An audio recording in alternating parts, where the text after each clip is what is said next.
Oh, it's a slow news day, so I had a hard time picking out. Yeah. Just nothing happened today at Yeah, all. it was the last 24 hours hasn't nothing. I mean, it's just been crickets. Oh, boring. I know. Hey, welcome, America. It's Unscripted. Let me tell you what we do on the show. We try to educate and entertain by talking about the day's news stories. And then what we do is we interview the very best and brightest that LinkedIn has to offer. Today's guest, I have it memorized, but I'm going to read it anyway. It's Chris Russell. He is the Chief Information Security Officer at tZERO Group. Chris, thanks for being on the show. Glad to be here. Thanks for having me. Hey, listen, anytime. Hey, so listen, we're going to talk about the news. I try to avoid politics. It's going to be hard today. I think we have to talk about, a little bit.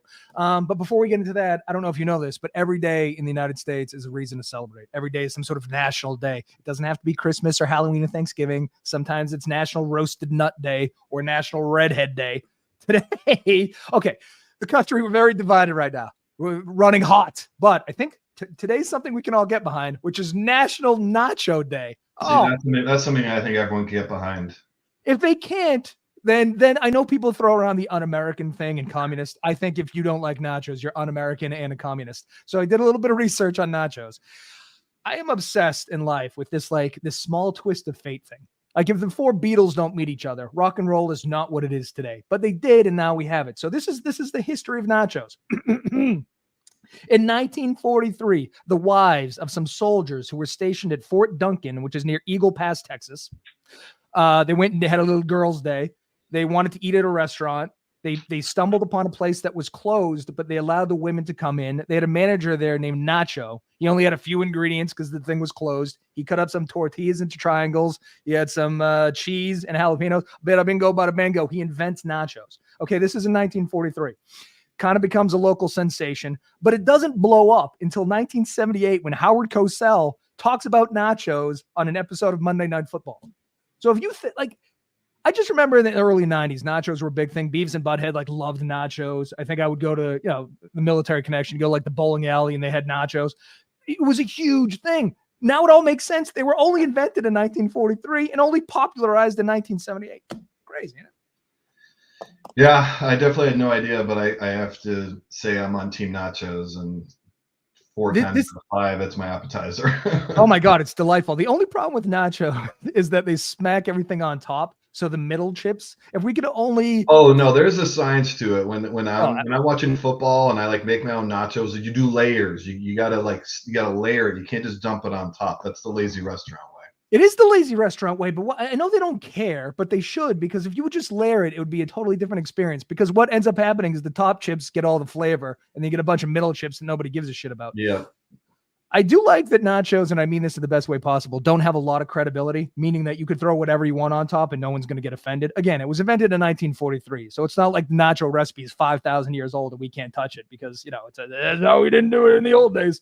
But not the shredded meat on top is a delightful addition that I think is relatively new. I just, I don't want to go overboard on the nacho love. I don't know that I order them enough, but they're a delight. And this is what I'll say too.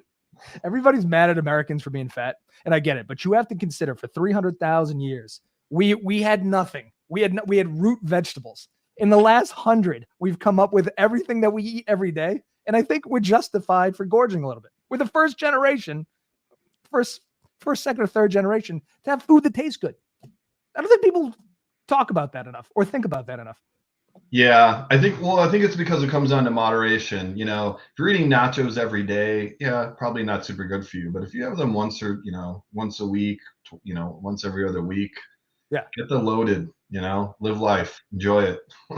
If you went to a peasant in 1312 in England, oh my God, they'd blow their mind. Oh my God, they'd go I would eat this every day, all day, and I go, I know, you know what, we can't, because now we have science, we have heart attacks. They'd be shocked to hear. But yeah, I don't blame us for being gigantic. We just got nachos in 1943. Although if we were getting worked as hard as peasants, we probably could afford the caloric intake. That's an excellent point. Somewhat ironically, all the great food came along when we don't really do any physical work. So listen, you can't win them all. I'm just glad to be here. I am thrilled. I live in a time where I don't have to work outside and I get nachos.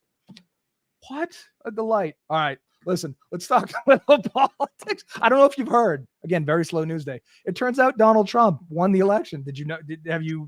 Yeah, I didn't stay up for all of it. I go to bed super early because I'm lame. But I went to bed and he was ahead. I kind of had a feeling this was going to happen, and then I woke up and obviously they would have been called by then. So it felt like 2016 last night. I didn't have a lot of hope, but it was an absolute slaughter. So the Republicans have the House, the Senate, obviously the Supreme Court, the White House, and he won the popular vote. Like, I'm no big fan of the Electoral College, but in this case, it wouldn't have mattered. He swept. And I mean, all I'm going to say is I really hope. I mean, everyone can be outraged. People can be upset. There's people that I definitely understand feel moderately threatened right now. I mean, I get all of that. Like, feel it, live it, get it out, and then we just got to figure out how to work together again. This division is, and I'm not saying he's someone that's going to, his had a platform of putting us together, but I think as American citizens, we need to figure out how to work together again and not just. I'm reading on Twitter all the excuses of like, well, half the country is racist and it's like, that's not it. If that's your answer, we're just going the wrong direction again. We got to figure out, not why this happened, but why we're here and how we can work together and kind of focus on that more than pointing fingers at this point, because it's kind of past the point of pointing fingers. I think, and this is the weird way to look at this, I think it does just have to do with genetics a lot. And so I've accepted, I've lived in a world where people love things like hiking and golf and dogs, and none of those things speak to my soul at all. This guy, the idea of like general, I know people will fight back, but general authoritarianism, like the strong leader guy, that's never spoken to my soul at all. But I think it's sort of baked in the human psyche, because if you look at military institutions, religious institutions, we like order, we like authority, we like black and white answers, and I think he sort of, love him or hate him, represents that sort of ideology, and that just speaks to a lot of people. And it's not just the United States; countries all across the world are swapping between extreme left and extreme right. So it's kind of where we are, I think. So I see it more as that people look at him as just a hand grenade to throw in the mess that's our government's turned into, and this is more of indictment on our government, the status of our government, than I think our citizens. The citizens, these are supposed to be public servants, and we keep forgetting that. We keep acting like this is like the ruling. No, they're supposed to be public servants. They're supposed to do what we tell them to do. Right. And we've just lost the thing on that. So he's just like a monkey wrench in the gears, and enough people are like, I'm tired of this. You guys are just throwing stuff at us that we didn't ask for. This isn't what most people want, at least, areas or states or whatever, and they want to be heard. And government is used to, we're doing this for your own good. Just shut up and be quiet. We're doing this for your own good. And I'm just tired of hearing that. And so he's a grenade, And it sucks that it's going to probably, going to explode and wreak some havoc, but this is the will of the people, and if we're just going to keep telling them you're wrong, then there's more people and be like, no, we are the people. You are public servants. You need to stop telling us we are wrong and start listening to us. That's the thing that all of my friends, and that's the one thing that I see constantly. Forget all the politics of, the rights and stuff. It's that fundamental piece I hear more than anything from people, even on both sides of them, tired of just not really being listened to and what I actually want, from Democrats and Republicans. And I just look at him as a tool for that. I think he's a canary in the coal mine of a broken system, but I'll say this. I don't think that, I know people want a solution, but I think the real problem is that we become an oligarchy and we're run by lobbying dollars. As soon as lobbying entered democracy, you needed to throw the baby out with the bathwater, because the statistic is something like 98% of campaigns that spend the most money win. That is not democracy. It's not a republic. It's nothing that we stand for. The fact that we spend $1 billion to take a job that you make $450,000 a year is ridiculous. My personal opinion, the president's salary should be like $40 million a year. No, he should be unpurchasable. Right. No, I mean, this is what CEOs make. I know, it makes sense. Right? And if we don't want them bought and sold, we have to pay them. And I mean, maybe it's not $4 million, but I mean, $450,000 is not even a lot of money in the corporate world. And this is what we give our president of the United States. If we want them to be loyal to the taxpayers and whatever, then pay them from that, and don't let them get their money from somewhere else. The irony about getting rid of lobbying is that we would have to ask the people that benefit directly from lobbying dollars to get rid of lobbying for the benefit of the average person, and it'll never happen. But fundamentally, across the board, you look at anything, it's influenced by lobbying dollars and politicians that parrot their 100%, message. 100%. So I know what the American public wants, And this is the representation of that. But this isn't going to solve the problem. But I will say this. So I'm a fan of the Patriots and the Red Sox. Being a fan of the Democrats is the same thing. I'm a diehard Patriot and Red Sox fan, so that's interesting. Okay, so they were former franchises that made very good decisions across the board and now are mired in fucking disaster. Can't get out of their own way. They're like, it's that classic die a hero or live long enough to become the villain thing. And that's exactly what they have. That's what the Democrats do at this point. They do really dumb shit. Like this, their strategy here was never going to work. It wasn't going to work with Hillary. It wasn't going to work with Kamala. It didn't. But I feel like they're just they're pushing progressive ideology as opposed to just getting the win. Like most Republicans don't love this guy, but they know he'll win, so they take the W. You got to take the W. Yeah, I agree with that. I feel like the campaign, the Democratic side, especially when there's Biden's going to step down and here's Kamala and there's no primary. We're telling you what to vote for, and it doesn't matter why. Just do it. Right. And that disenfranchises all of the independent voters, but just a large amount of people are just tired of, no, you can't just tell me I have to do this. You actually have. And so I really wish people would hold their vote back and demand something from their own party. Like Republicans and Democrats should not just vote along party lines every time. They should say, what are you going to do for me this election, and demand something. And they should show that in the primaries, and they should show that in the polling and say, listen, unless you're going to come to the table on this issue is important to me, I'm not voting for you. I will sit it out, because that is the one power we have and we don't use it. We've gotten to a point where it's just two sides and you just automatically vote for whatever they do. And that's just dangerous. And I think we should vote for issues because, like, ideologically speaking, gun control and abortion have nothing to do with each other in a vacuum. But since certain sides feel a certain way, we always go along that party line. It's just so put it on the tickets. Like we should be voting. And I don't think politicians should be deciding those things just because we elected them. Like put them all to vote. I don't see what the big deal is and why is it so hard. Now, a representative government kind of sort of makes sense, but then with things like this happening, like maybe they don't. Maybe we should rethink the system a little bit. It's just. Well, I mean, the abortion rights was on 10 tickets. I don't know what the final was. I know it won in some and lost in others. I think it's something that'll continue to come back, and I think it'll eventually win in most in a common sense way. Like allow abortions, but with some restrictions. I think that's what it's going to end up as. It's just we need to get used to like letting people vote and understand if they vote, that's will really be it, and not just do things from a federal level. Because, yes, we're the United States, but it's like trying to make all of Europe think the exact same way. Very different. States are like European countries, very different. And I love the ballot questions. For example, like Massachusetts just had, this is going to come up in the musical choices, but on the ballot was legalization or decriminalization of psychedelics. Yep. And I was like, how the fuck did psychedelics lose? How did drugs lose? We put it to the popular, and like it wasn't heroin. It's not an opioid that anybody's going to OD. And listen, I'm a fan of psychedelics, so I do have a horse in this race. But how did that lose? Florida downvoted weed. Florida. I was really surprised Florida did that. I thought that was a shoo-in for Florida. Getting high and go to Disney World? Oh my God, that's the only way to take in Disney adults. But but I just think inherently we have that baked into the system. We can vote on specific issues. Why not expand that? Exactly. I really wish that would be used more. I wish the people we elect had less to do with those sort of decisions, and we put more things to the vote at the state level. And maybe I'm being naive, but maybe voter turnout would be more if like we knew if we did this will happen, as opposed to. I think that's what it is. I don't think people really trust it, and I think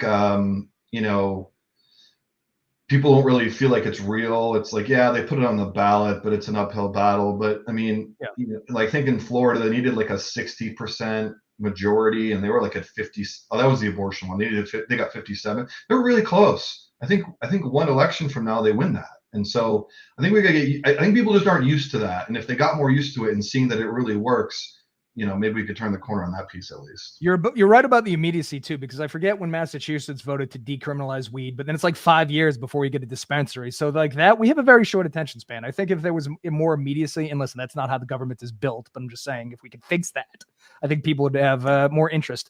All right. So I think another thing too is like, all right, so you're a Patriots fan, right? This is perfect. This isn't going to speak to anybody else, but I think we have a Stephen Gostkowski paradox in this country. So Stephen Gostkowski is ostensibly a great kicker. I think he has most points in Patriots history, which is batshit crazy. But to me, I hated him. He never passed the eye test. I think he had one big kick Everything else, I was nervous as hell, and he missed a lot of big ones. That to me is the U.S. economy. People talk about how it's great all the time, but it certainly doesn't feel great. I guess the numbers are okay, but the Wall Street Journal reports that empty apartments are starting to fill up again, meaning that landlords are going to start raising rent. Raising rent is batshit crazy. Okay. So just as an exercise, I looked up what the average raise is for Americans. It's around 3% a year. Look at the average annual change in rent prices year over year. This is just rent. So if you're getting a 3% raise, maybe you're lucky enough to offset the difference in your rent, but it doesn't account for obviously food, electricity, gas. So this is out goddamn raises. The numbers there are crazy. The chart's crazy. And then so this is taken into consideration in the middle of the country, obviously, because you have rents around $1,400. In Massachusetts, where I live, the median rent is $3,100, and that's going to go up 3% every year. At the low end in 2023, rents went up 8%. This is crazy. So I was I was raised on Martha's Vineyard. Oh my God. Yeah. And so back then, people who grew up there couldn't afford to live there anyway. Right.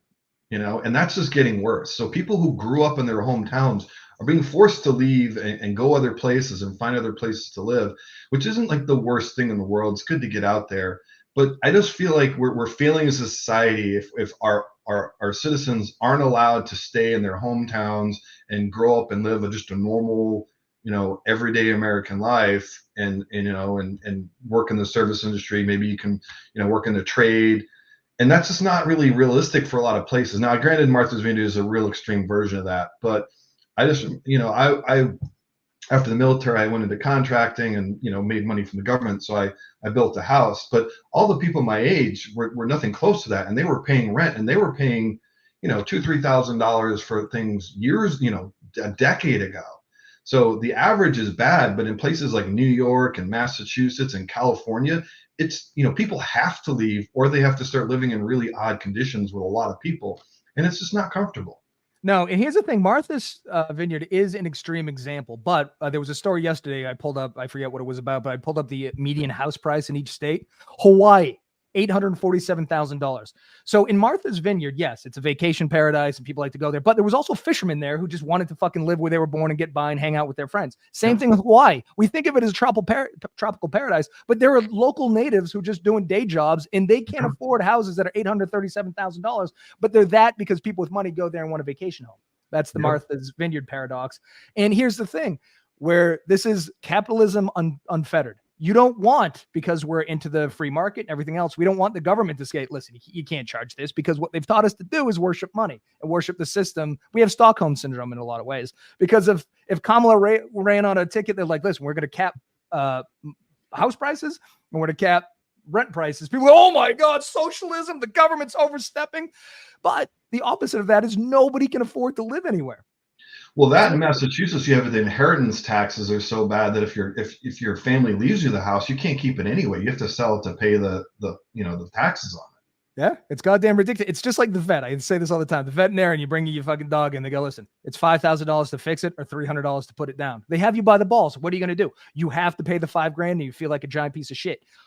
We need to live places. We need heat. We need electricity. We need food. So what has happened in the 4 years? Those prices have skyrocketed, and there's nothing we can do about it. The government can't do anything about it. So we're victims, and we just sit around and we hope that the next election cycle will change things. And maybe, but so far, No, there's nothing about this campaign that's going to solve anything with that. It's going to be more whole, maybe we'll bring some energy prices down and you can't reverse inflation, but you can bring the dollar maybe up a little bit. But we printed, 30% more of that. So that's not an overnight thing. That's going to take some time. No, I don't know what it is. You can't, I think regulation, but who regulates? And that'll be controlled by lobbying dollars too somehow. So I don't know. I think it's time to move to Portugal. All right, one more. This is fascinating to me. I think we are in a slow news cycle outside of politics. So I do get like these in the news. It's constant stories about fast food and wellness, and I just wanted to juxtapose these two things. This is two separate stories. So Business Insider is saying, and this is across the board, that sales are sliding at fast food restaurants, KFC and Burger King specifically. I'll say this about Burger King though. I love it. It was on all military bases, but every Burger King looks like a fucking bus station. It's gross. Like the Whopper, I think, is the king of the shitty fast food sandwiches, but Burger King locations are disgusting. So the global fast food industry is worth $863 billion. They're saying, Bloomberg is claiming, that the wellness industry is worth $6.3 trillion. Now, this begs some questions. If that's true, certainly Americans are in good shape, right? And we're really turning the corner here. Now, we're the 10th fattest country in the world. There's only 195. We have one of the worst heart attack rates, one of the worst stroke rates, and our life expectancy is going down.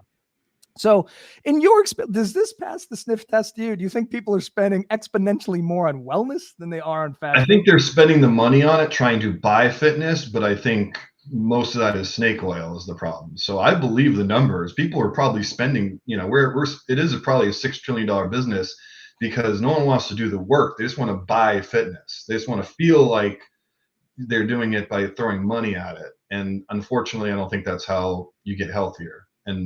And it's the same companies on the back end making this stuff. So they'll put a stamp on it that says low calorie or low fat or no sugar or whatever it is, but it's loaded with a bunch of other crap that's actually not good anyway. So I would say of that $6.3 trillion, it's probably a really small percentage. And it's probably just fresh fruits and vegetables and actual meat. Like anything non-processed is really the only thing that should be included in that. Everything else is processed.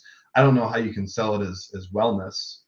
Well, that's the thing. They threw a lot of stuff into the 6 trillion, like better sleep and shit like that. Which I don't know.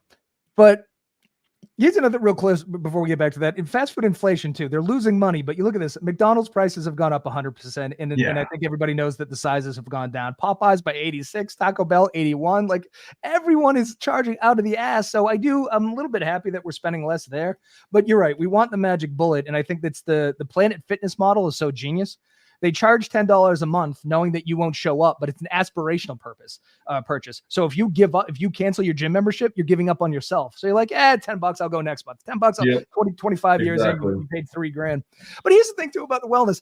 Stop throwing money at it. We know it works. Stop eating shitty and exercise. That's it, man. There is no, I mean, we can just look at Europe, look at what they're eating, look how they're more active. There's a lot more people walking. There's a lot more people biking. Yeah. And their obesity is half as much. It's not perfect, but it's literally half as much. So but we want to believe that we're a bottle of ginkgo biloba or fucking creatine away from exactly. And that's the beautiful thing about Peloton. Like, okay, they exploded during the pandemic because nobody could leave their house. Like, I'm gonna get in shape, and then somehow they realized that they manufactured too many bikes. Well, no shit. Like, people are going outside again, and nobody used them to begin with. Like, every piece of home exercise equipment is just where people store their dust. But it's an aspirational purchase, so I guess it does make sense that we'd spend a lot more there.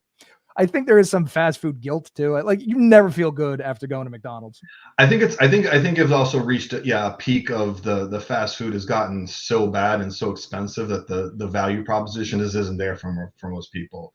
When it seemed more like real food and it was moderately less expensive, then people could say, you know what, I just need something quick. Yeah, it's not the healthiest thing, but I need something for lunch. I don't have time for anything else. It's fine. But now you go there and you look at, if you let it sit for 2 days, mold's not going to grow on it. It's just going to look the same, and you're going to feel gross. And it costs $20 anyway. You're like, well, I might as well just get a shake or a bar or something that They really fucked that up because Americans loved fast food. We couldn't get enough of it, and the fact that we're buying less, like you have to push us really far, and they finally did it. So now my one weakness is, and I don't do fast. Again, Martha's Vineyard didn't have chains when I grew up, so there was no McDonald's, there's no Burger. I didn't do it. It was all mostly locally sourced mom and pop stuff. So that's how I grew up, and I liked it. But I'll get a Chick-fil-A spicy deluxe chicken sandwich, once in a while, and that's my guilty pleasure. But even that, I'm like, I know this isn't great. I know God knows what's in this bread. It probably will never mold if I let it sit out for 2 months. Sometimes in the moment it doesn't matter. Like Five Guys, I know they have the audacity to put the calories right next to it, and the thing I get is like 1,900 calories. But I'm like, I don't give a shit. It's gonna taste great, and then 2 seconds after, I'm gonna feel like killing myself. Yeah. But I don't know. I mean, what are you gonna do? But so this is capitalism working to some degree. Like they just tried. They tried a bunch of shit. They went too far. Now it's biting them in the ass. It's great. Yep. The market will correct. Oh, finally, capitalism worked in some small way. Okay, this is the part of the show where we get to know you as an individual. We're not going to talk business. We're going to talk about your favorite music, your favorite movies, and your favorite books. Yesterday, I had a guest on. He picked Armin van Buuren. Are you familiar with this DJ? Yeah. And Daft Punk. So we're doing a very electronica a couple of days here. First up, this is what I like about this show is that I've never heard of any of these people. Well, Grimes, but Rez never. But then I listened to her stuff. According Space Bass, this is the dark hypnotic style of electronic music. Would you agree with this synopsis? Yes, I would. So how'd you get into? You're obviously an electronic guy. How did that happen? So I work out a lot, and I'll often just go on, like, let Spotify show me new things. So years ago, Rez just started popping into my workout regimen because I listened to things like Nine Inch Nails and a couple other electronic music things that kind of had a similar vibe. So we'll look at the algorithm and go, okay, you like these things, you'll probably like Rez. And they were right. So this is one where I think the algorithm's marketing was spot on. And she had a collaboration with Grimes, in fact, called Violence that I just really liked. But she just had a lot of really good songs. And so I got divorced a couple years ago. Sorry. And I hadn't been to a concert in a long time. I hadn't been able to go out in a long time. I hadn't really lived my life in a long time. And one of my friends said, just go to a concert. And I was like, I'm just going to go and find the next concert playing in Dallas that plays anything I like. And Rez was that first one.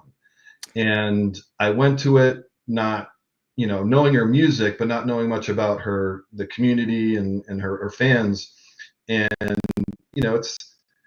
I'm not going to say it's gothic, but it's like a gothy, dark vibe, yeah. And people are wearing, pretty interesting things. And I'm like, oh man, they're going to like look at me and judge me and think I'm just some old weird man that doesn't belong here. But that wasn't the case. Everyone was really cool. Everyone was really friendly. I loved the vibe. The dancing was great. You know why? They're all on drugs. Yes. So I'm not. But I'm not what? judgment, but still, I just was like, this is nice. This is all. I just want to dance and forget. And not to do too much of a tangent, but the reason why I like music like hers is because I can dance and just kind of like let go of myself. And if you've ever like studied Buddhism or Zen and the art of archery or anything around flow state, being able to let go of yourself is a really great thing. Sometimes we have all the stresses in the world, we have all these concerns, we have all these things that are weighing on us. Being able to go and dance and just kind of let go of yourself can be a really, really great experience, and it can just really improve your quality and your mental health. And her music does that for me. I can go and dance and just get lost in the music, and everything kind of fades away. And then after it's all over, I just feel at peace, and it's just really nice. You said some interesting things there. While you were talking, it occurred to me that music like this is very interesting because it can work while you're working out, and then it also works really well if you're on psychedelics. So I don't know that there's another genre where that spills over. Yeah. But the idea of humans having to let go, and again, we're binary creatures, so we always want to believe like you have to meditate. Meditation doesn't work for everybody. Like you like getting in a flow state going out and dancing. I like getting in flow state by drinking bourbon. A lot of people probably use opioids. Like I think humans are just trying to fucking relax in different ways.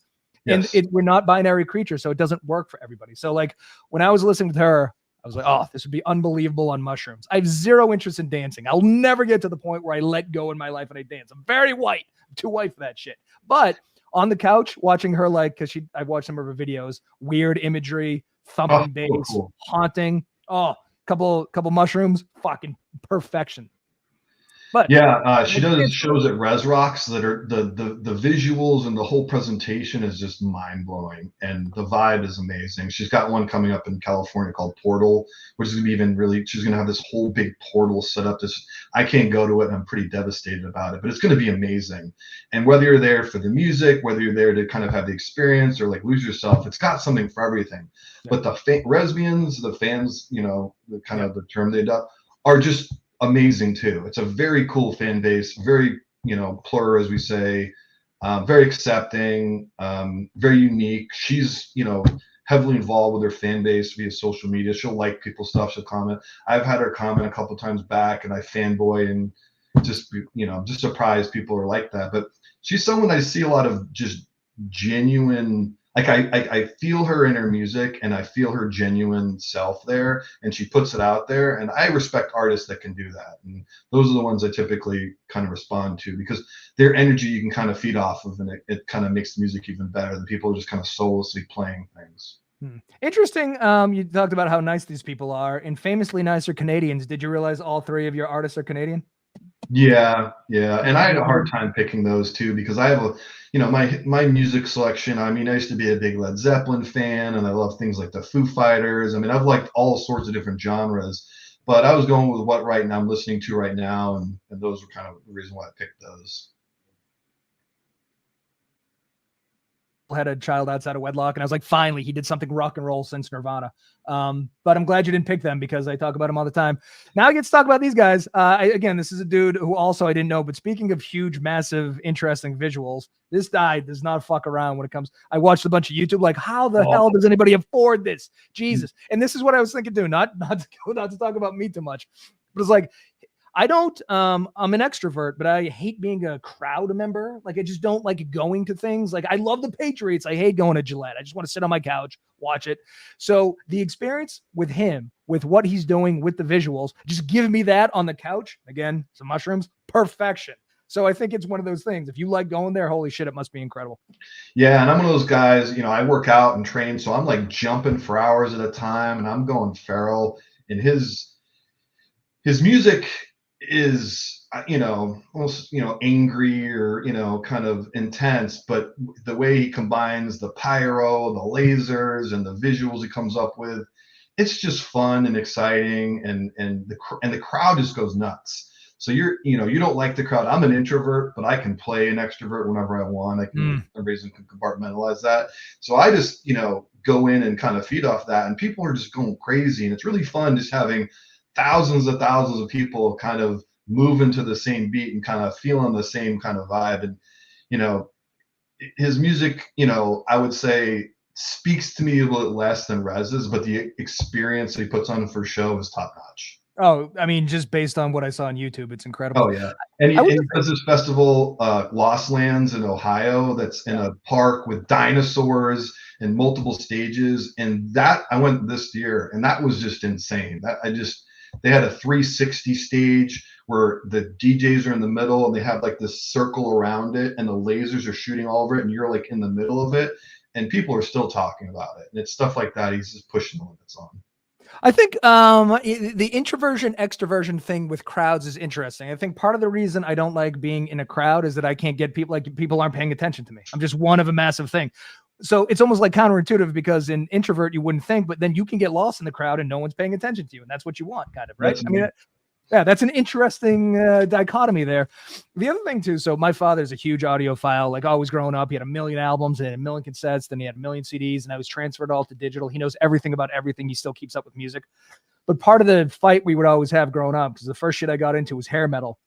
He just hated it, I think, musically and ideologically, because these guys, like, it was showmanship to the point of absurdity. And he was like, just get on stage and play music. Little did he know that we'd evolve into this thing. It's like, you thought Poison at the fucking CBGBs was big. Look at this. It has gone batshit crazy. Yeah. Music's come a long way. Certainly the stage show has come a long way. Your third one. Man, I didn't know she had 3 kids with Elon Musk. 3? Did you know that? No, I didn't know that either. I don't want to get off on a Musk tangent, but he has 12 kids by 3 different women. It's pretty fucking rock and roll of Elon. But Grimes, I've heard of. She used to be in my playlist. I forget what specific song, but then I listened to the playlist and I knew about 5 of them. I like her. Yeah, so in high school and college, I really like bands like Hooverphonic and Portishead, and they're kind of like female dominant electric, synthesized music. And when I started hearing her, it really reminded me of it. And what's funny is I have 2 daughters, and there's this European cartoon where she composes the music for it, and they were watching it. I would just hear this in the background. I'm like, this music's kind of like kind of cool for a cartoon. And Yeah. sure enough, she's the one that does it all. I can't remember the name of the show right now because it's been a couple of years, but yeah, she's just someone where she has a really unique voice. I think she's just got a really cool kind of punky attitude, and just doesn't really give a shit, and just does what she wants and experiments, does some really fun things. And again, she kind of, her, lack of a term, her energy kind of comes out in her music, and that's, I guess, what I'd say I responded the most. It's all very I think you're right. She doesn't give a shit. It's all very interesting. Every music video is it's weird, and I don't mean that derogatorily. It's fucking pleasantly bizarre. In a super fun way. It's like unexpected. It's not cookie cutter. It's not what's trendy. It's not what everyone's doing. She's just being very authentic, and I think it's cool as shit. And one of the facts that came up, so she taught herself how to produce music and recorded her breakthrough album Visions in just 3 weeks. I think that's indicative of the idea that she just goes for it, obviously. Mm-hmm. And it's, and then marrying Elon Musk is pretty fucking weird too. I think she's just living a very weird, interesting life. I wish I had any of that at this point. Oh, listen, this show's kind of weird, right? I mean, it's not Grimes weird, but it's something. Okay. We talk about your movies because, God damn it, this first one, the more I think about it, the more I think it might be the greatest movie of all time that's not Billy Madison. Yes. Memento. Oh my God. This could, I said this in a chat message too. It could only come from the mind of an absolute cinematic genius. From start to finish, I almost thought it's like Hitchcockian, but I would venture to say it's better than Hitchcock because it holds you in suspense the entire time. Some of the movie moves forward. Some of the movies moves backwards. You know the main character is being manipulated, but you don't know by who. You're as confused as he is, and he has a disease where his memory resets every 30 seconds. The ending is unpredictable. It's a masterpiece. Yeah, so I'm one of those people that predicts the movies like almost immediately because they usually follow some same pattern, and they always have some sort of foreshadowing, and they make it pretty obvious early on, but most people. So this is one where I didn't really know I couldn't figure out where it was going, how it was going to end, and I just loved that. And it was just so unpredictable, so different, and not cookie cutter. But it was also like very gritty, I would say it was on the lower budget side. They didn't rely on a whole lot of special effects. I mean, and no special effects. It was just all story, all acting, and it was built on this premise that we create our own truths. And if we lie to ourselves early on and then build everything up over after that, we can end up in some kind of weird places. And so you have to kind of revisit what's true on kind of your fundamental level sometimes, and I don't think we do that enough. No, and being low budget, I think almost added to it because the acting really, like Guy Pearce's performance is perfection. He is mesmerizing in this, and Joe Palio, whatever the fuck his name is, he's unbelievable in it too. It's just, and to your point, I know I don't try to predict endings. I go in I just fucking whatever happens. But there's zero chance anybody could have predicted what happened. The big reveal is fucking crazy. Mm-hmm. And I think The Sixth Sense, you knew going into that movie that something was going to happen at the end. I think this was so low budget. It only made. It was low budget. No one really talked about it. There wasn't marketing. It wasn't something where you even knew what you were getting into. You just knew the characters. And I think they acted their asses off. I think everyone in the movie did really well acting wise. It made $9 million. And I think it was one of those movies where anyone who saw it recommended it to everybody that they knew. And it was one of those things for Christopher Nolan where like Lock, Stock, and Two Smoking Barrels made sure that Guy Ritchie got, every movie after that. After Memento, and to this day, a Christopher Nolan movie is a huge goddamn event. And he didn't force himself into genres. It wasn't an M. Night Shyamalan thing where it has to have a big twist at the end. He went and did the Batman trilogy. It's the best Batman fucking movies ever. Interstellar's goddamn Inception. Like he's our Spielberg now. Like when he does a movie, everybody goes and sees it. And it wouldn't have been without Memento, which I still think is his best. It's just so goddamn good. Yeah, I can't think of another movie like it. Is kind of what a lot of other movies, again, they follow some sort of pattern. It's a similar story to something else. This is just unique. I've never even heard of the possibility of not being able to create new memories. And the idea of that is just super interesting. Like what that would be like, how and then how he overcomes that is just insane too. But in the way that the movie, again, it moves forward and moves backwards at the same time, but you have to, as a viewer, figure out when the tattoos are getting done, when the sticky notes are getting written, when he's taking the pictures and writing it on the back. It's genius and it's uncopyable. Like Pulp Fiction is a classic example of a movie that came out and then changed cinema. You could sort of get close to Tarantino's writing style. You'd be like, oh, okay, it's going to be more conversational. It's going to be weirder. People are going to talk about cheeseburgers for no particular reason. This is so good and so smart and so masterful. You can't, no one can do it. It was only this, and no movies like it. You won't get a movie made like this now either. We're going to talk about that because specifically with your third movie, well, your second movie too, the low budget comedy is the thing that I derived. Like I fucking can't stand that. But the low budget movie in general, like this is a low budget movie that is goddamn incredible. The low budget movie and low budget comedy is a thing that's totally died. So the Royal Tenenbaums is another classic example. If Wes Anderson didn't have a whole bunch of low budget movies, he wouldn't be able to do what he does today. It sucks. I literally love all Wes Anderson movies. I love his character creation, how he creates an image. He's very visual about it. Very, what's the word? Very, not precise, but very direct in like the character matching kind of visually what they are, mentally or whatever. I don't know one else doing anything like that. Just the way he's very, the way he visually represents kind of each character. I just don't see anyone doing anything like that. Guy Ritchie does something like very kind of similar, but Wes Anderson has a whole style of his own. I find it absolutely hilarious, and I like this will come up probably in my books, but I like the idea of the absurdity of life, just because you can't sit back. I mean, you got to sit back and just look at the election. Like things just are absurd. You just have to accept life's absurd, and I feel like Wes just kind of rolls with that, the absurdity of, especially in this one. I went to a school called St. Mark's in Southborough, Massachusetts, where it was like really, really rich kids, and I was like the local poor kid. And the way they talked about life and thought about life and their problems was very much this like Royal Tenenbaum, this kind of absurd detachment from reality. And I think it's hilarious because there's a lot of people that go through life kind of like these people, like that are just really detached from what's going on in everyday life, but everything's really important to them. What they're going Well, that's the thing. They're detached from the average reality, but they're attached to their reality. Yeah, exactly. But their reality is hilarious, and that's why like anyone's normal is very dangerous. Like if you internalize normal in a bad way, it's very hard to get out of that. And I think Wes Anderson has, you're right, Guy Ritchie is similar, but there's no way you could watch 5 minutes of a Wes Anderson movie and not know it's Wes Anderson. He has such a very specific style, and he's managed to weave it throughout all of his movies, and they're still good. I will say I had to watch The Royal Tenenbaums again later in life to get it, because, and I thought about this, I looked it up, it was 2001. I was in college. That was prime jackass time. Like I needed people jousting and, and farting each other's faces and having little crocodiles bite their nipples. That to me was comedy. So it took me a little while with Wes Anderson, but once you're not a total moron, it's good. Your third movie, see, this is thank God for Deadpool. We haven't, okay, I talk about this a lot. The last time I think I went to see a comedy in the theater, a pure comedy, having nothing to do with Marvel, was Superbad. I'm pretty sure Superbad came out in 2007. They do not make major comedies anymore, which sucks.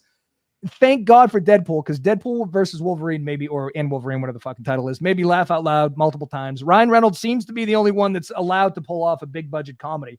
And thank God for the Deadpool series, because other than this, there's nothing funny in the theaters anymore. Yeah, I mean, all three of them. I mean, I had to pick one, so I just said Deadpool the original, but it's I don't know, a good combination of action, a little bit of adventure, a lot of comedy, but the ad lib nature of how they do it, and I just found out in the third one, because of the writer's strike, they weren't allowed to ad lib at all, so that was all scripted. But the first two, they did a lot of ad libbing, and I think he picked a cast that was really good for that. But this is one where the first two were maybe a little heady of me to be a little bit more, this is what I like, but this is what I can just turn on the background, and I could be doing other stuff, and I'm just kind of half watching it, just kind of giggling. This is a comfort movie for me, for sure. The nerd insider information too, because I read comic books until I was about 14 before I discovered chicks. But like it's such a it's like a dedication to the fans. Like the inside jokes, the meta stuff is very like if you're all wrapped up in the Marvel and the MCU. This is just he doesn't take it too seriously, and I think that's what makes it fun, especially in the third one when he talks about the metaverse. This is just not working. We just need to stop. Yeah. I mean, that had me dying. In the first one too, when he's like going in to get the treatment, he goes, just make sure the super suit isn't green and isn't CGI. He's making fun of the Green Lantern. Yeah. So it's just like, oh, if you're a dork when it comes to comic book movies, these three movies are perfection. And they're laugh out loud funny. And again, they're the only comedies that are allowed in movie theaters these days. Honestly, when was the last time you went and saw a comedy in the theater? Yeah, I can't even think of one. Do you remember that used to be a thing that people would do? The three greatest experiences in my life in the movie theater were Jackass, the first one, South Park, Bigger, Longer, and Uncut, and Borat. The whole theater was crying, laughing, and that just doesn't happen anymore. Yeah, no, I remember, growing up with the Vineyard in Cape Cod, going to the movie. I mean, these were like shitty old theaters, but they would be packed. Yeah. And now I go to these like megaplexes, and there's like 10 people in them, even for like, because there's just, I don't know, maybe they're showing too many things, and there's just too many theaters, and just, I don't know, but it just feel like no one goes out. So yeah, the only things that can kind of pay off are these kind of big deals with Ryan Reynolds. Well, that's why I have like these love-hate relationship with famously Scorsese hates all these Marvel movies, but they're the only things that keep theaters in business at this point. Nobody goes and sees anything else. And even that's waning because they're trying to get too funny with it and too kind of quirky, and well, they're also running out of all the good characters. We're on the D list now. Thank God Marvel bought X-Men, so we have they figured it out with whoever. Yeah. Fox. So there's going to be a little bit of that, but at some point, like, they're making a Wonder Man series. What the fuck is that? What are you doing? We're scraping the bottom of the barrel when it comes to superheroes. All right, you want to talk about books? You want to smarten this show up a little bit? Yo, this was no one's ever done Camus. And listen, let me tell you, I consider myself an existentialist. I'm more in the Nietzsche side of things. Where is it? I consider myself a functioning existentialist. Oh, what do you? So I wake up, I convince myself that everything it's worth playing the game today, and then it's fine. But I literally have to wake up and go, okay, Chris, we're gonna do it again today. It's just, we're gonna go through this absurd world where we have to do these kind of silly games and play along, but once I convince myself of that, then I'm locked in and I go through. Well, if ever there was an author that you would like, it would be the guy that wrote about Sisyphus. So every morning you wake up, you roll that fucking rock up the hill and it falls back down again. But we all do that. And this is why existentialism speaks to me, is that it is meaningless. It's inherently meaningless. I'm telling you, there's a farmer in 1310 was real wrapped up in his own life. And now he's dead. Everybody he knows is dead. Everyone who knew him is dead. And nothing matters. Only the things that we attribute meaning to matter. And that's enough, I think.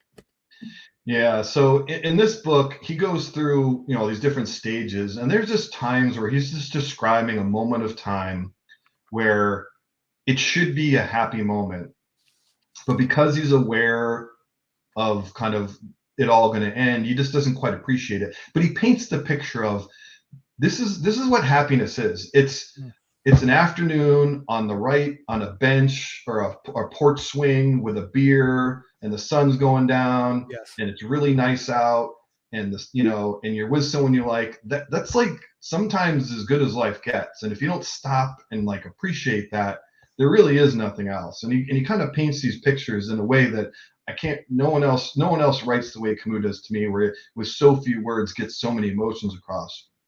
But one of the reasons why this book means so much to me is because it literally saved my life. And I don't mean this in a change my point of view. I've read this through, high school and college. It helped me get through all my teen angst and why the world sucks. And I learned to let go and just, if good things happen, great. If bad things happen, great. I just kind of learned to kind of roll the punches. And so I'm in Iraq. I'm actually in the Iraq War. I was a soldier. And, I've got this mantra of like, no matter what, I'm just, it's going to be great. Even if bad things happen, it's going to be great. It's going to kind of, tell myself that. Well, I ordered this book because I didn't have it with me and I couldn't have someone ship it to me. So I ordered a new one. And I was on a base where I knew when mail came, and I knew about when it was going to come. So and I worked in intelligence. So what I would do is I would talk to sources and I would get information and try and figure out, where attacks were going to happen and where weapons caches were and stuff like that. And I left my office because I knew mail was coming. I was really excited about getting my book. So I left it about 10 minutes earlier than I normally do. And I was about 400 meters away when a rocket literally landed and blew up my office. Holy shit. Yeah. Yeah. And I just turned around and was just like, man, I'm really glad I ordered that book. Yeah. And so, I went. That is some of the wild. That's some fucking crazy. I didn't even turn around and go see what happened. It was, I'm like, I'm not like on a rapid response team. I'm just going to keep going. I'll figure out later on how bad it is. Went, got my book, and was just looking at it going like, there's a reason why I left early to get you today. And I really appreciate that. You know, the through line there with Camus' death. So he died in his friend's car, and he had the train ticket that he didn't use in his pocket. So he takes the train, he lives. He hated cars too. Yeah. So he takes the train, he lives. You don't go get Camus' book, you die. I mean, see, this is the nachos thing. Small twists of fate. Yeah. It's horrifying. And so I had this book with me in Iraq, and one of my close friends was, not going through like a real hard time, but going through a little bit of a rough patch. And I handed him my book with all my little notes in it, and he read it. And I don't know if it affected him as profoundly as it affected me, but he put his notes in it, and we talked about it, and it seemed to have helped him through his time a little bit. And then he sent it back to me, so I still have that exact book. That's insanity. Yeah. In A Happy Death too, I think it's sort of a precursor to The Stranger, isn't it? It's very similar in the. Yeah, they're all very similar. Yeah. And this was published posthumously too, from what I understand. You know what I like about Camus too is, unlike every single other philosopher in the history of mankind, he was cool. He was hot. He had girlfriends. It evidently had 3 at a time. He dressed like James Dean. Yeah, so many of his things are like, yeah, I went to the bar, I had a drink, I bought a little bit of cheese and bread. I wrote a letter to a girl to tell her how hot she was so she'd come sleep with me. Then I went and did that. A cool philosopher. He's the only cool philosopher. The rest of it, like, again, I'm a Nietzsche guy, but he was famously horrible with women, didn't drink. I don't think he ever had actual sex. I know he died of syphilis, but that was from a whore. So I don't know. Yeah, I had this thing in my head when I was younger that I would like go to like France or some part and follow where he did and like eat where he ate and try and find a room near where he used to sleep and just kind of like read his books. But I was like, I don't think that would end up being really as fulfilling as I think it would be. I don't know. There's still time. Listen, life is both long and short. I think you'd pull it off. All right. I would love to stay on Camus, but we only have 9 minutes left. So let's go to the second book. Sticking with philosophy here. So, all right, tell me why does this speak to you?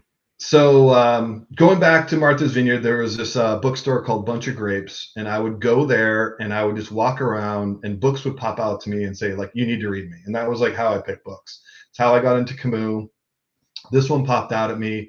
Again, this was high school. I was, 18, anger at the world, anger at my parents, anger at everything. And this really taught me to just kind of let go. And it gave me this idea of like centering myself, and that, all the things I think are important are as important. And it gives like these little parables of like, you buy a cup and you make a cup, but it's not the cup itself you use, it's the space inside that's valuable, and it kind of gave me, and it said like, do your work and then just step back. If it's good things happen, great. If bad things happen, great. You control that part. If you force yourself to suffer because you don't like the consequences, that's kind of on you. And so it really allowed me kind of at a younger age to just kind of let go of what I was upset about with other people and externally and things I couldn't control, and only focus on what I could control, and only focus on what I thought was actually mattered. And, being 18 at the time, I felt like that really helped me get ahead, through college and the military and Intel. And after that, because I was focused on a very different thing, as opposed to trying to be upset about all the ways the world was, affecting me and causing me issues. And and I just thought, again, I'm in war, and it's like, if good things happen today, great. If bad things happen to me, great. Either way, I'm in control of how I feel about this and how I'm going to react. So, very spiritual fella, or philosophical fella. There seems to be a tie-in with teacups, because the thing I think about a lot too is that they say, I'm not sure if it's in this book, but the idea that your favorite teacup breaks and you get upset about it. The nature of a teacup is to break. That's what they do. Yeah. They're fragile. So if you put all this, if you have anxiety wrapped up in the pristine nature of things that are fragile or finite, that's a dumb way to approach life. So I haven't read this, but according to the research I've done, so woo-wee is, I'm probably butchering that, but it's being at peace while engaging in tasks. I think that's sort of like just accepting that this is what you have to do do it. And in flow state, it's very similar to Buddhism. It's not too. It's more of like a philosophy version of Buddhism than a religious piece. But yeah. That whole like the Eastern philosophy on things has a lot that I just think is certainly anti-American in a lot of ways and anti-me, like being free from desire. Desire is the only thing that keeps me going. So I don't think like it's an unrealistic expectation. I'm not even sure I want to be free from desire. I like this roller coaster, wanting something, getting it. I'm Sisyphus. You know, Yeah. I think I've embraced. As long as you recognize that it's a game you're going through, I think that's kind of the key to it. It's like, that's what it this is. is what I want, but if I don't get it, is it the end of the world? No. Yeah. No. It's part of like, you know, I own a marketing company. People hate the idea that they're being sold something. But to me, I'm like, no, you get a little hit of dopamine if you buy something and you like it. And then it doesn't last, but things aren't meant to last. You know, Hey, marketing is what put Res in front of me. So it's doing something right. See? Algorithms, they're not all evil. All right. In the last 4 minutes, we can talk about, of course, you had to do something that was written by some Navy SEALs. It had to be some military aspect. But you're not gonna, but not for the reasons you'd think. So this is a good book, but it goes back to what I was talking about. It's only what you control, you know, and this reminded me very much of this is what I came up in high school about Taoism is you can't control other people's actions. You can only control yours. So if your boss isn't responding the way you want, you have to talk to them differently. If you're working with someone or someone works from you and they fail at something, that's your fault because you didn't explain it right. Because those are the things you can control. You can't control people. You can control how you guide people. You can control how you talk to people. You can control how you lead people. You can't actually control people, not fully. And so, yes, this is a very leadership-based military thing, but the spirit behind it was what I came up with when I read the Tao Te Ching, is that it's on you. Like don't hold on to the world to give you the answer. It's up to you. Take responsibility, simplify and prioritize, and decentralize command, they say, are the 3 takeaways. Yeah, there's a whole bunch of other parts that are, you know, a little bit less relevant. But what really responded to me, I was like, this is what I've been doing my whole life. Before this came out and I read this, I was like, I've always done this. I've always accepted, hey, if someone hurt me, I allowed that to happen. Right. You know, someone did me wrong, someone ripped me off, someone broke my heart. I allowed that to happen, and that's on me. I got to be smarter. I got to do this. I got to do that. That's what I was doing from high school. It's conceptually bizarre to allow people's opinion of you to affect you personally. So I have this other thing that I do on YouTube, and it's like the comments that people write, like it's just so weird being insulted by strangers. And why does it bother you? But it just like, I don't know, it's baked into our DNA to take the opinions of others seriously for some reason. It's especially people that you might not even respect or care about or like don't know them, you know. Yeah, exactly. It's just so weird. But yeah, it's hard to avoid it. Well, I think you did great. Do you want to the next 2 minutes? Do you want to talk about tZERO Group or anything else? Do you want to do a little thing on business? Elevator speech? I wasn't really planning to do much of a plug other than what you kind of already did, and I think in the LinkedIn description described what we do as well as I could. But I mean, the bottom line is I work in blockchain security, that piece, you know, for private equity, and what I really try and do is just protect people's information, protect people's investments, protect organizations from, you know, outside breaches and things like that. So I'm a nerd, and I spent a lot of time doing that. And I do like talking about it, but I've done so many podcasts about that. And yeah, you know, you don't have to talk about that. I'm so glad. It's fun to just talk about other things. So I was excited about that. And you did great. I'm so glad that you said you're a nerd, because again, when I wrote that, when I copy and pasted the description of what your organization does, I know I speak English fairly well. I'm a native speaker, but those words together, I was like, what? Yeah, I don't think you're alone there. I think part of what my company's job is to help explain that in better and more succinct terms. But it's also kind of it's early adoption phase of that whole space. So it'll become more mainstream over time. Yeah, it's like blockchain is, you know, kind of sort of complicated enough, and then you're adding things onto that I don't understand. I'm like, oh, I'm out. I just go watch Billy Madison again. That's the thing that fills me with joy. Giant penguins. All right, we got a minute. I'm gonna log off the live. Could you stick around to the green room for a couple minutes? Yeah, sure. We can debrief. Well, Thank you for tuning in. Listen, I think we taught people a lot today about things. I think your music was very interesting. Your books were great. Movies, politics. I mean, we touched it all. Red Sox, Patriots. They suck. They suck so bad. What happened? I know, it's so brutal. But we had a good run. Yeah, that's Gillette Stadium right there behind me. Oh, let's go. Hey, did you watch The Comeback on Netflix? The 3-part series about the 04 Red Sox? Yeah. So good. But that was Red Sox emotional porn, and I loved every second of it. Oh, the Tim Wakefield voiceovers. Oh yeah. Emotional.